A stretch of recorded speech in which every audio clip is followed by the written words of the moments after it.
Founded by shared hopes and victories, friendships nurtured through numerous cycles of ups and downs, a family one truly come home to. This is the high school class of 1964. High School 64 began to bond again in 1974 during its first class reunion at Sulo Hotel in Quezon City, 10 years out of high school. That first reunion in 1974 triggered a deluge of reunions for classmates who blamed Carlos Bobong Velez for all our strong bonds of friendship, all the fun and laughter, all the feel-good nostalgia, and for all the warmth of being part of a family. It is no wonder that the High School 64 attendance numbers in past decades of alumni homecomings have mostly been in the top 3. Bobong organized our class reunions, even personally following up on classmates who failed to confirm their attendance. We call Bobong our president for life, even after he passed away in 2017, for his spirit of bringing us together lives in us. He has passed the torch, and so many classmates have responded.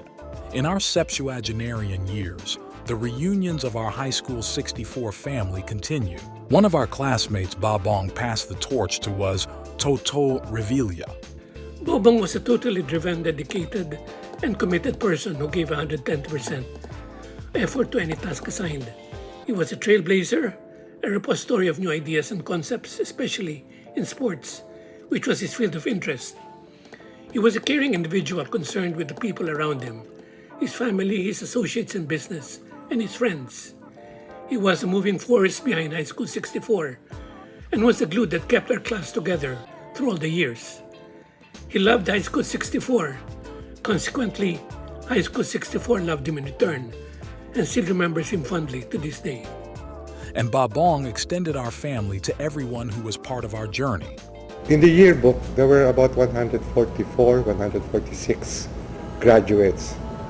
But our class directory now, if you look at it, we have listed close to 160 because we have taken in even people that did not go to high school with us, but who finished grade 7 with us. And those who want to be part of our class and who stay with us or who come to our class reunions, we have adopted them and considered them Class 64.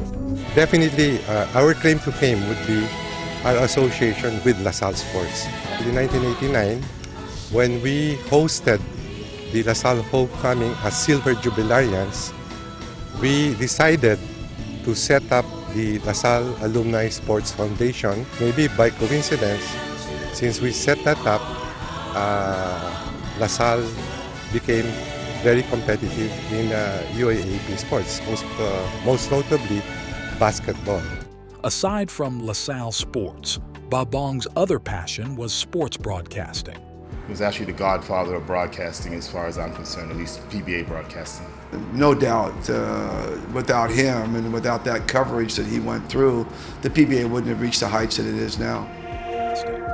According to sportscaster Bill Velasco, we will never be able to write the history of the PBA or Philippine pro boxing without Bobong Velez. His hand is still there, guiding all of us whom he trained and molded. Some 20 top sports broadcasters and sports personalities started in Bobong's company, which handled the broadcast of the PBA games for over 20 years. All say they learned and grew under the tutelage and mentorship of Bobong. In 2011, Bobong was inducted into the PBA Hall of Fame, where he was cited for his major contribution in making the Pro League an institution in the everyday lives of millions of Filipinos. It is noted that Bobong was also inducted into the DLS Alumni Association Sports Hall of Fame in 2003. LaSalle classmates and PBA colleagues echo the same sentiments about Bobong the man: humble, kind, generous, with a sincere concern for others. He was a great man, a great person, and a gentleman. And I always feel that's the most important, being a good gentleman. If you can be a gentleman, then you've done something in your life. And he was one of the best that I've ever met. My close friend Bobong was a great business leader, as well as the natural leader of our class. He exhibited courage in every new field he entered. and showed passion in everything he did. Bobong also had a big heart.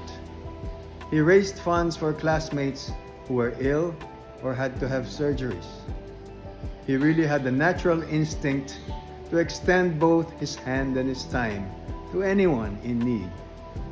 Bobong may be gone physically, but his positive influence in our lives will be felt forever. St. John Baptist de La Salle must be beaming with pride for Bobong, a true Lasallian, a Christian gentleman.